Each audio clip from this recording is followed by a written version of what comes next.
Let's get right into it. Number 12. The corpse medicine craze. Once upon a very weird time, Europeans were absolutely convinced that the best cure for what ailed you was other people. Not emotionally, literally. In the 16th and 17th centuries, doctors prescribed what they called mumia, a powder made from ground-up Egyptian mummies. People would snort it, drink it, or rub it on wounds like it was some kind of ancient neosporin made from dead pharaohs. The logic? If the person's body survived for thousands of years, then maybe eating it could make you stronger. But of course, supplies of real mummies ran low, because, surprise, there aren't that many embalmed royals just lying around. So Europeans improvised. They started grinding up fresh corpses, mostly executed criminals, and selling them as medicine. And if you're thinking, that sounds like cannibalism with extra steps, you're absolutely right. Doctors would smear human fat on aching joints, drink human blood at public executions, and pop powdered skull pills for headaches. It was all very scientific, of course, meaning people with fancy beards and Latin degrees said it worked. It was believed that by consuming the life essence trapped inside dead flesh, you'd absorb its healing powers. Basically, proto-vampirism but with prescription labels. And while it sounds insane, it wasn't some fringe practice. Even famous thinkers like Francis Bacon and Thomas Willis joined in. Imagine being at a dinner party and someone offers you a corpse tincture instead of wine. Oh no thanks, I'm driving. The wildest part? This wasn't outlawed until the 18th century. Meaning for hundreds of years, the height of medical science was basically a horror movie snack bar. Number 11.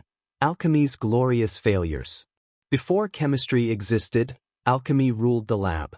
And by lab, I mean candlelit basements where men in robes were desperately trying to turn lead into gold while inhaling enough mercury to see their ancestors. Alchemy was part science, part philosophy, and part fever dream.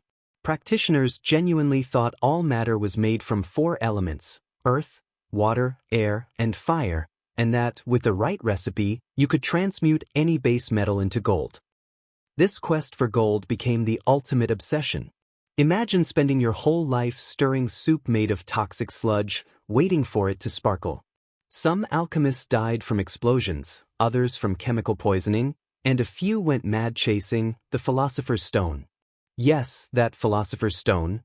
Before Harry Potter, it was basically the holy grail of bad science. It was said to grant eternal life and infinite wealth. Which is convenient, because you'd need eternal life to ever find it. Despite all the nonsense, alchemy wasn't totally useless. Their experiments accidentally laid the groundwork for actual chemistry. They invented distillation techniques, discovered acids, and even created some of the first lab tools. So in a weird way, all those doomed attempts at magical gold paved the road to real science. Still, it's hard not to picture a guy in 1600 whispering to a lump of lead, "Become shiny please," while coughing up mercury fumes. Alchemy wasn't just proto-chemistry, it was basically medieval wishful thinking in a cauldron. Number 10. The Trepanation Trend. Having a bad day? Evil spirits whispering your name again? Well, good news, ancient doctors had the perfect solution. Just drill a hole in your skull. Trepanation, also known as "why are you doing that?" was one of humanity's oldest surgical procedures. It dates back thousands of years and was practiced from ancient Peru to medieval Europe. The logic was simple. If you had seizures, migraines, or mental illness, maybe your brain just needed a little ventilation. So they'd scrape or drill through your skull with flint tools or bronze saws to let the demons out. It sounds barbaric, but here's the messed up part: some of the patients survived. Archaeologists have found skulls with clean, healed edges, meaning those poor souls lived long enough for the bone to regrow. Which raises a haunting question: did any of it actually help? Modern scientists think maybe, just maybe, relieving skull pressure could have eased symptoms of trauma or infection. So yeah, occasionally they stumbled into success through pure chaos. But most of the time, it was exactly what it sounds like: prehistoric cranial roulette. And if you didn't die from infection, congratulations, you now had a permanent hole for your soul breezes. To this day, some people still claim trepanation enhances consciousness. So if you ever meet someone at a party who says they've opened their mind, maybe ask how literally they mean that. Number 9. The Phlogiston Fantasy. Before we figured out oxygen, scientists believed fire was powered by an invisible element called phlogiston. According to this idea, everything that could burn contained phlogiston, and when you lit it, the phlogiston escaped into the air. So far, so fantasy novel. They even claimed air could only hold so much phlogiston before it became saturated. So when a fire went out in a closed space, that wasn't because the oxygen was gone, it was because the air was full of burnt essence. Which is kind of like saying your Wi-Fi doesn't work because it's tired. This theory dominated the 17th and 18th centuries. Brilliant scientists like George Stahl and even Joseph Priestley, who discovered oxygen but didn't realize it, clung to phlogiston for dear life. The idea was so sticky that when Antoine Lavoisier later proved fire was actually a chemical reaction with oxygen, the phlogiston crowd basically said, "Fake news." To be fair, they weren't completely delusional, they were just making sense of the world with the tools they had. But it's still hilarious to think that for over 100 years, the leading theory of combustion was, there's a little fire ghost inside that runs away when you burn it.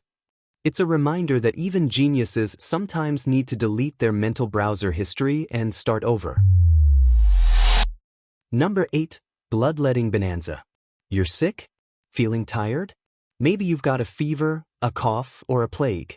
Don't worry, your medieval doctor knows exactly what to do. Drain your body of blood until you almost die. Bloodletting was the medical equivalent of smacking your laptop when it freezes, done out of desperation and blind faith. For over 2,000 years, doctors believed that your health depended on balancing the 4 humors: blood, phlegm, black bile, and yellow bile. If you were ill, it meant one of these was having a temper tantrum. The solution? Open a vein and let it out. They used everything from knives and scalpels to leeches, which were basically the original reusable medical tools. The logic was so simple it was terrifying. You're weak? Let's remove the thing keeping you alive. It became the cure for everything: headaches, smallpox, depression, you name it. Even George Washington, yes, that George Washington, died after doctors drained almost half his blood to treat a sore throat. Because nothing says medical expertise like murdering America's first president via over-enthusiastic leeching. To make things worse, bloodletting wasn't some back-alley superstition, it was mainstream science for centuries. Fancy doctors carried polished bleeding bowls and bragged about their leech collections. Imagine walking into a clinic today and hearing, "You've got a cold? No problem. We'll just drain a liter and see how it goes." Eventually, medicine figured out that blood is actually useful for survival, but by then, millions had been treated to death. So yeah, next time you get a shot, thank modern science for not being medieval about it. Number 7. Animal magnetism madness. Before hypnosis had science behind it, there was mesmerism. Named after an 18th century doctor, Franz Anton Mesmer, it was a full-blown medical cult based on the idea that invisible animal magnetism flowed through all living things. Mesmer claimed he could heal people by waving his hands around to rebalance their magnetic fluids. Basically, he was the original energy healer. If energy healers wore powdered wigs and charged by the seance, patients would gather around a tub of magnetized water while Mesmer moved magnets and wands dramatically, causing people to convulse, faint, or cry. He called it crisis therapy, but to everyone else, it looked like a supernatural group meltdown. It got so popular that even Marie Antoinette was a fan. But eventually, King Louis XVI got suspicious and sent scientists, including Benjamin Franklin, to investigate. After testing, Franklin concluded, yeah, there's no magnetic fluid. People are just hypnotizing themselves. Translation: Mesmer wasn't magical, he was just really good at placebo. Ironically, Mesmer's fake science did lead to real discoveries about hypnosis and the power of suggestion. So while he was basically a charismatic con man with flair, his nonsense accidentally revealed one of the most fascinating psychological tools ever studied. In other words, Mesmer's science was 100% wrong but 100% entertaining. Think of him as the Tony Robbins of the Enlightenment. Less PowerPoint, more magnets.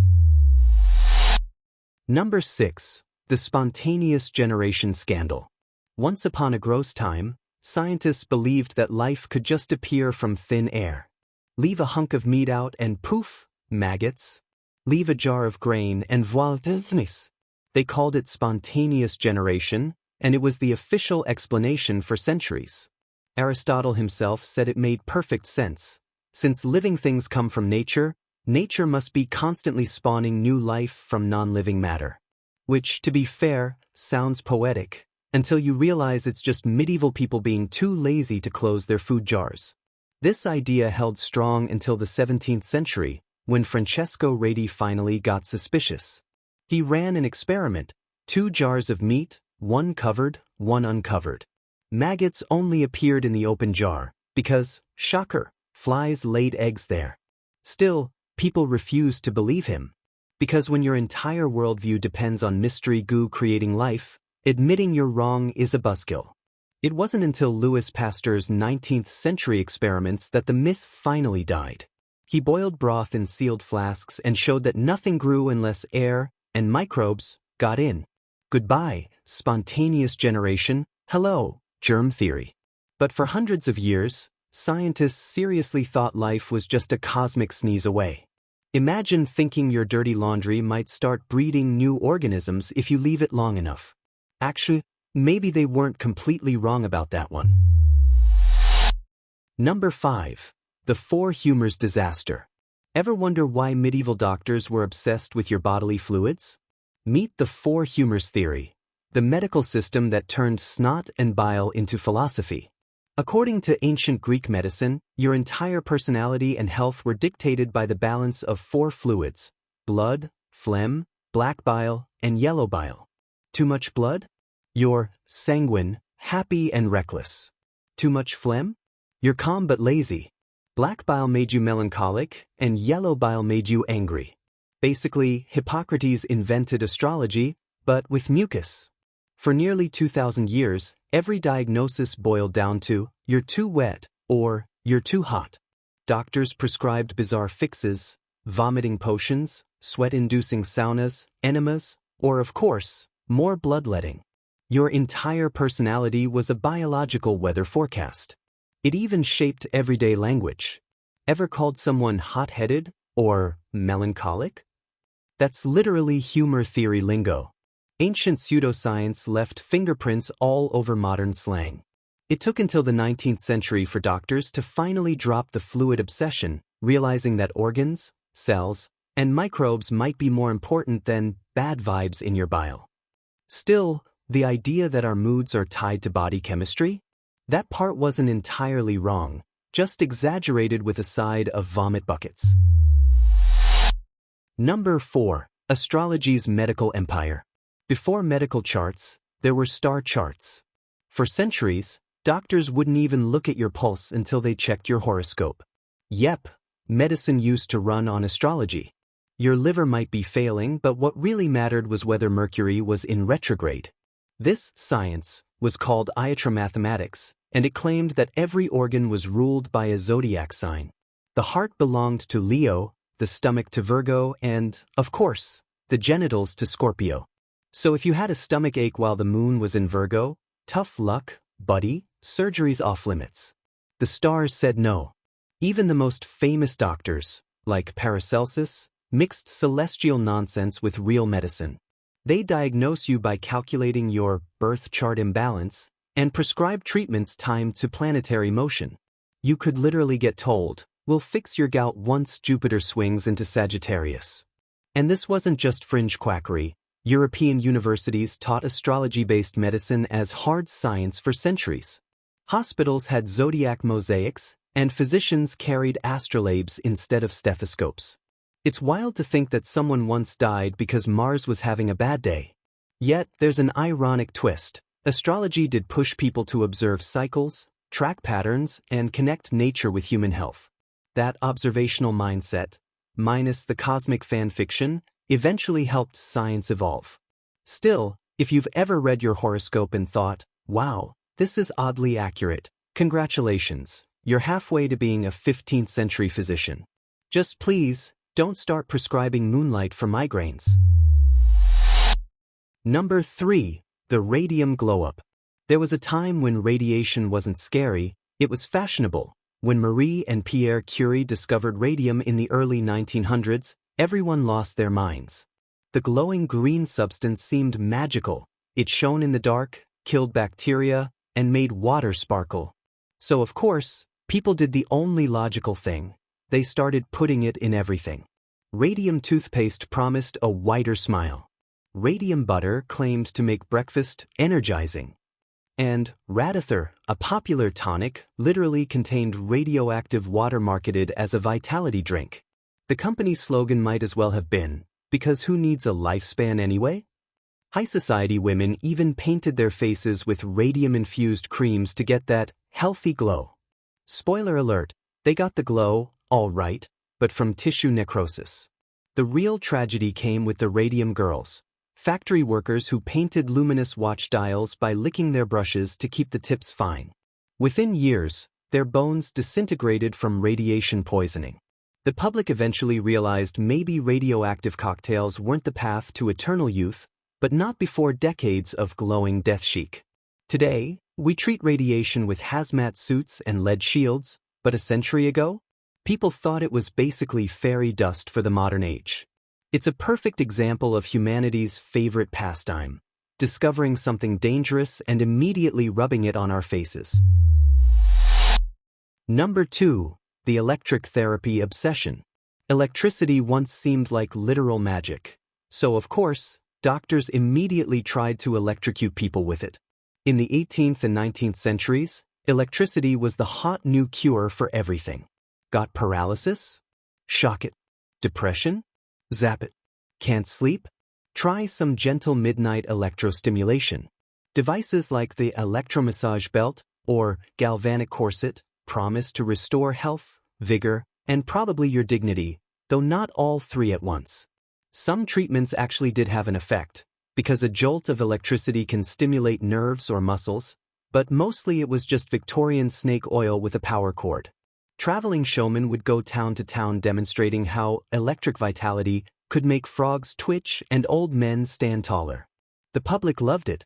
By the early 1900s, entire catalogs sold electrotherapy gadgets for home use. One particularly bold ad read, "Recharge your manhood with the power of lightning." Because nothing says healthy masculinity like strapping a live wire to your pelvis. The funny part? While most of it was nonsense, those experiments accidentally paved the way for modern medical tech, like defibrillators, TENS units, and even electroconvulsive therapy. So yeah, electricity did heal people, just not the way those early shock-happy quacks imagined. Basically, early electrotherapy was humanity's awkward teenage phase with technology.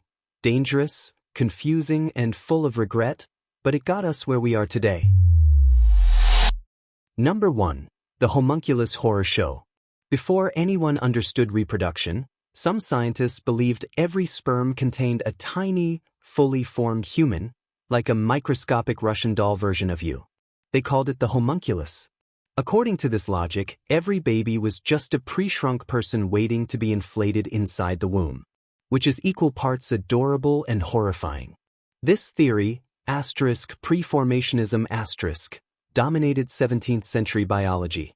Drawings from the time literally show sperm with tiny men curled inside, looking ready to pay taxes. They thought each homunculus contained all future generations inside it, like infinite nesting dolls of destiny. Which, if true, means you were technically inside your great-great-great-grandfather's loins. Congrats? People took it seriously.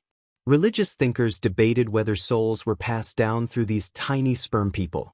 Others argued that maybe the miniature humans lived inside the egg instead. It was science's first gender war, team sperm versus team egg. Eventually, microscopes improved, and the illusion fell apart. Scientists realized there were no miniature humans, just cells doing complex biochemistry. The homunculus was officially evicted from science. But in a way, it's kind of poetic. Before DNA, before genetics, before anyone had a clue, people were still trying to understand life's origins with the tools they had and a wildly overactive imagination. Still, next time you hear someone say, "You were a twinkle in your father's eye," just remember, they used to mean that literally. That's all for today. I'll be making similar videos in the future. Subscribe to see them.